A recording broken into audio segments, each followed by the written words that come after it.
Frenadeso Noticias. He convocado a esta conferencia de prensa en función de los múltiples problemas que aquejan a la nación panameña. Quiero señalar dos visiones que se están imponiendo en este país: la visión de la precariedad, la corrupción, y la visión para la vida digna, el adesentamiento y la necesidad de construir una sociedad con justicia y equidad social. En el plano económico es evidente el deterioro de las condiciones de vida de la mayoría de los panameños y las panameñas, que está generando un proceso de empobrecimiento de los diversos sectores, incluyendo a profesionales y capas medias. ¿Qué decir del sector humilde y trabajador? Desde el punto de vista de lo que es las condiciones para adquirir la cesta de necesidades básicas fundamentales, ha sido anunciado un incremento vertiginoso de los precios. Estamos hablando del aumento de la tarifa de la luz, del aumento de las colegiaturas en los centros privados de educación, de aumento de lo que es el servicio de Internet, de aumento de los precios de los alimentos, ejemplo, el precio de la carne. Estamos hablando del incremento de tasas de interés bancarias y financieras.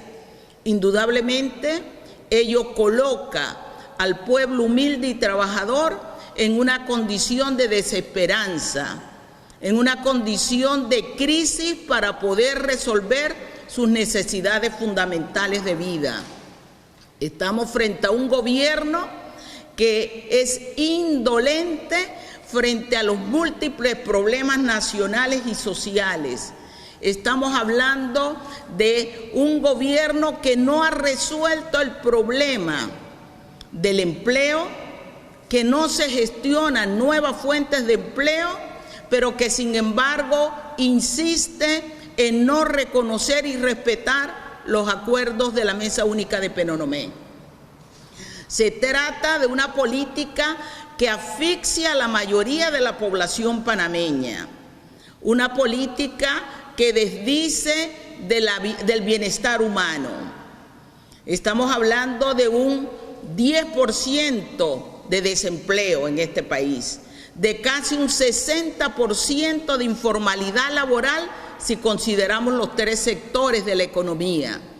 Pero frente a eso, hoy hay quienes hablan de eliminar subsidios, hay quienes hablan de condenar a una población por el solo hecho de que cuando van a lo que denominan mercado no encuentran una respuesta real y concreta.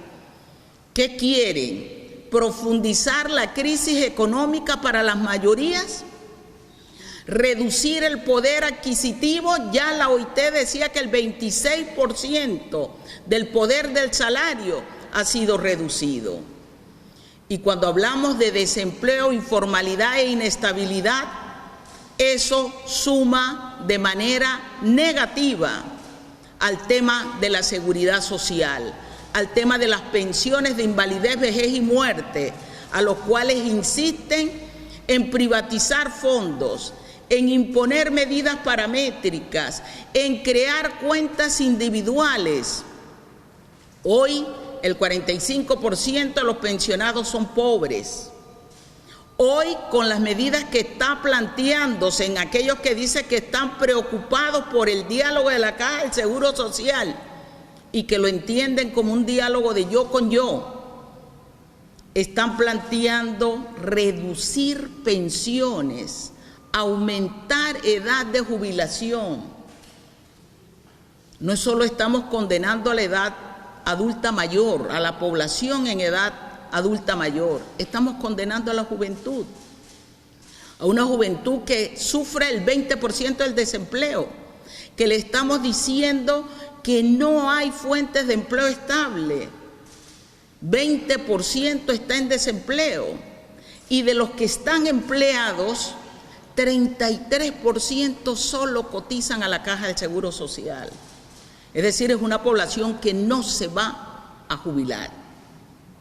¿Y qué tipo de futuro estamos asignando a nuestra sociedad? Aquí se habla de corrupción, aquí hay recursos que están siendo mal utilizados. Aquí el gobierno norteamericano ha hablado de corrupción significativa. ¿Y eso qué significa? ¿Que hay una corrupción insignificativa que sí es aceptable? Esa es la pregunta. Pero resulta ser que esos que hablan de corrupción, que tienen listas, fueron los mismos que en la casa del embajador de ese momento de los Estados Unidos definió quién iba a la presidencia de la República, que no cuestionó durante la gestión porque era un gobierno al igual que sumiso a los intereses norteamericanos. Panamá es un país que debe hacer respetar su soberanía, un país que debe dar muestra de un ejemplar proceso de justicia, donde se investigue, donde se juzgue y donde se condene. Pero además seguimos exigiendo que se devuelva lo robado. Allí hay recursos, hay que adecentar este país. Y es parte del proceso que estamos señalando. Y cuando hablamos de adecentar el país está todo el caso minero. Una minería donde nos enfrentamos no a una discusión entre un Estado soberano y una empresa multinacional. Aquí resulta ser que los que están sentados en la mesa son grupos mineros. El Estado panameño, la sociedad panameña no está representada. Contratos que han sido considerados como el nuevo Haibunó Barila, contratos que han sido declarados como inconstitucionales, que lesionan el patrimonio nacional, que lesionan el interés social, que crean y generan externalidades negativas de carácter ambiental y social. ¿A quién se está favoreciendo? Como dicen los sociólogos, este ya no es solo un país de primos, sino de gobiernos de primos. La clara muestra es la referencia entre los que están sentados y debatiendo el tema minero, que lo que buscan es colocar de mejor manera sus intereses particulares y empresariales. Cierro esta conferencia de prensa señalando el tema político y político-electoral. A 3 meses de haberse denunciado las irregularidades e inconsistencias a través del sistema de AD por el Tribunal Electoral, de haberse realizado las supuestas auditorías internas y de haberse comprometido el Tribunal Electoral de dar una respuesta frente a las firmas que fueron consideradas con algún nivel de deficiencias, el Tribunal Electoral no ha dado una respuesta y eso afecta a un proceso que debe cerrar en 6 meses para saber cuáles son las firmas legítimas y el número y posición en el que quedan las candidaturas, las precandidaturas por libre postulación.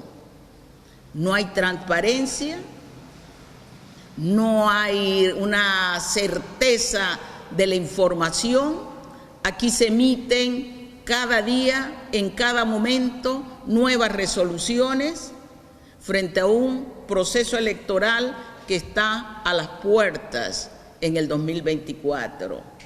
Eso es de preocupación, creo que es parte de los problemas que se han venido denunciando y que son parte de este panorama nacional y social en el plano social, económico y político.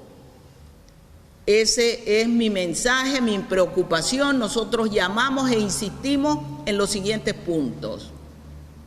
En materia socioeconómica, es necesario poner un alto a la política pública que atenta contra el desarrollo social, contra los intereses de las grandes mayorías. Es necesario generar una política pública que garantice el bienestar humano. En términos de corrupción, hay que poner un alto a la corrupción. Y sí, estamos claros, no son los corruptos y corruptores los que van a gestar esta política. Y por ello hemos insistido y seguiremos insistiendo en la necesidad de la Asamblea Constituyente originaria autoconvocada. En materia política, nosotros planteamos la necesidad de que se establezcan información clara, información oportuna, que a las precandidaturas por libre postulación se les consulte y se les informe, situación que no se ha dado por parte del Tribunal Electoral. Como nación, seguimos planteando que no es posible tolerar la injerencia de otros países en los asuntos internos de nuestro país y que es necesario establecer una clara conducta de hacer valer y respetar los derechos, los valores, los recursos nacionales y sociales. Planteamos como respuesta a los problemas económicos y sociales de la población, a los problemas ambientales, un plan para la vida digna, que mire y tenga como centro del quehacer social el bienestar humano, el bienestar en términos de desarrollo sostenible, con una clara visión de país, patriótica, con una clara visión de respeto a los derechos humanos y a desentar para caminar hacia una real democracia. Gracias por la asistencia y la participación de todos ustedes.